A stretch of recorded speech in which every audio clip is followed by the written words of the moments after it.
সরকারি এলজিডির রাস্তা হয়েছে বিনা শর্তে। এই জায়গাগুলো এলজিডির রাস্তা করার জন্য সরকার দিয়ে দিয়েছে। সাধারণ মানুষ যারা আজকে এই রাস্তায় জায়গা দিয়েছে বিনা শর্তে, আজকে তারা তাদের জমিতে চাষাবাসের জন্য যাইতে পারতেছে না।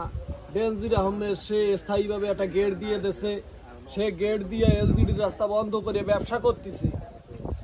অথচ এই এলাকার সাধারণ মানুষ, ভুক্তভোগী মানুষ যারা এই রাস্তার জন্য বিনা শর্তে জায়গা দিয়েছে, তারা আজকে তাদের জায়গায় এই এলজিডির রাস্তা দিয়ে যাইতে পারতেছে না, তাদের ফসল আনতে পারতেছে না।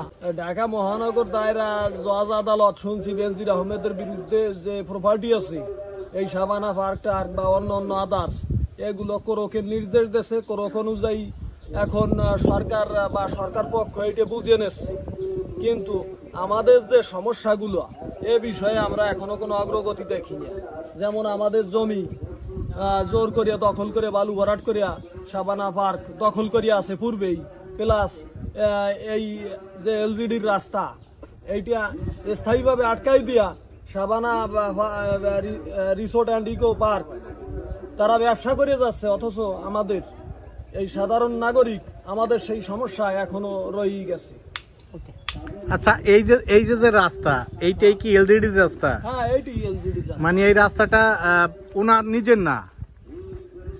আমরা তো ভাবছি যে ওনার নিজের সড়ক। এটা আমাদের সর্বসাধারণ যারা স্থানীয় এই জায়গার নাগরিক আছি, আমাদের জায়গা দিয়ে এলজিডির রাস্তা করা। এখন রাস্তাটাই এই যে দেখেন, আপনারা একটু ঘুরে দেখেন, এই যে শাবানা পার্কের মূল যে গেট, এই গেট দিয়ে দিয়েছে এলজিডি রাস্তার উপর। ঠিক আছে, এখান থেকে হাফ কিলোমিটারের বেশি পর্যন্ত রাস্তা আছে সর্বসাধারণের জায়গা দেওয়া, সেই সরকারি রাস্তা আটকাই দিয়েছে। যার কারণে এখানে যাদের আছে, ল্যান্ড প্রপার্টি আছে, পুকুর টুকুর আছে, এগুলো তারা চাষাবাদ করতে পারতেছে না, প্লাস সেখান থেকে কোনো পণ্য আনতে পারতেছে না। রাস্তা প্রতিবন্ধকতা হয়ে গেছে গেটের কারণে। হ্যাঁ, গেটের কারণে এটা প্রতিবন্ধকতা হয়ে গেছে। দাদা, আপনার নাম? আমার নাম বিপ্লব বল, গ্রাম মাঝকান্দি। মাঝকান্দি এটা কোন মৌজায়? এটা টুঠামান্ডা মৌজায়, গোপালগঞ্জ সদর। এই জায়গা তো শোনেন, কথা বললি অনেক কথা আসে, বিরাট একটা বিষয় কেমন। আপনার টুঠামান্ডা মৌজার ভিতর হলো মাঝকান্দি গ্রাম, আর বৈরিগিটোলের নামে হলো শাবানা পার্ক চলে। ঠিক আছে, এখন এই জায়গা তো বিরাট উদ্দেশ্য। আমরা তো ক্ষুদ্র মানুষ, আমরা তো আগে বুঝতে পারিনি। বিষয়টা হচ্ছে যে টুঠামান্ডা মৌজায় বৈরিগিটোলের কোনো অংশ নাই বা গ্রামের কোনো অংশ নাই, অথচ টুঠামান্ডা মৌজায় টোটাল শাবানা পার্কটা, অথচ বৈরিগিটোল নামে চলতেছে। এর অর্থ হচ্ছে, আমরা এখন বুঝতে পারতেছি যে এর অর্থ হচ্ছে যে মাঝখান্দি গ্রামে বিলীন করে ফেলবে। আমরা তো বুঝতেছি এইটা এখন, যে উনি সময় ফালি এই মাঝখান্দি গ্রাম বিলীন করে ফেলবে, মানে বৈরিগিটোলের নামে চালাবে। গ্রামে যদি কোনো অধিবাসী না থাকে। এই মাত্র যারা বের হয়ে গেল এই যে বাইক নিয়ে, এরা কি ওই গ্রামের লোক, মাঝকান্দি গ্রামের লোক নাকি?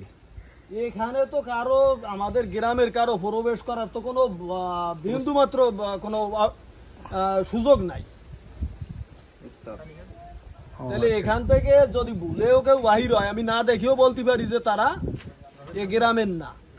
তাহলে এর মাঝে একটা গ্রাম ছিল মাঝকান্দি গ্রাম। হ্যাঁ, এখন ওই গ্রামের লোক যাতায়াত করে কোন দিক দিয়ে? মাঝকান্দি গ্রামের লোকজন যাতায়াত করে বলতে এখন ঘুরে যাতায়াত করা লাগে। এই প্রজেক্টের বিশাল প্রজেক্ট করছে, এইটা ঘুরে যোগাযোগ করা লাগে এদিক ওদিক। আমাদের তো যোগাযোগে বিচ্ছিন্ন করে ফেলাইছে। আমরা তো আগে সোজাসুজি যোগাযোগ করতে পারতাম, এখন তো আমরা ব্যর্থ। তাহলে এই রাস্তাটা হচ্ছিল সরকারি রাস্তা আগের? হ্যাঁ। কোথা থেকে আসছিলেন? আমরা ফরিদপুর থেকে আসছিলাম। পত্র পত্রিকায় তো অনেক নিউজ হয়েছে, তারপরও জানি না তো যে পার্ক বন্ধ হয়ে গেছে, বুঝছেন, পত্র পত্রিকায় দেখতেছি। আচ্ছা।